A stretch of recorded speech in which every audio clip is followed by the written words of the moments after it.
சரக்கு அடிக்கிற நேரத்தில் சந்தோஷத்தை கெடுக்கிற மாரி உன் தங்கச்சியை பற்றி பேசாது.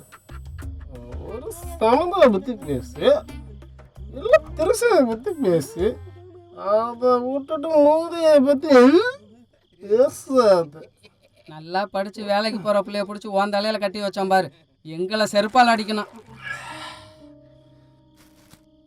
நான் திரும்ப திரும்ப சொல்றேன், அவளை பத்தி பேசாத. எனக்கு போத இறக்குது. நல்லா தானே இருந்த, நல்லா தான் குடும்பத்தை பார்த்துக்கிட்ட. இப்படி போத அலைஞ்சு நடு தெருவில் வந்து நிக்கிறியா? எல்லாத்துக்கும் காரணம் அந்த வேலு பையதான். உனக்கு குடி சுகத்தையும் கூத்தியா சுகத்தையும் நல்லா கொடுத்து உன்னை கெடுத்து வச்சிருக்கான். எனக்கு சொர்க்கத்தை கொஞ்சம் நண்பனை பத்தி ஒரு வார்த்தை தப்பா பேசுன, சொந்த பொண்டாட்டியோட அண்ணன் கூட பார்க்க மாட்டேன், பார்த்துக்க.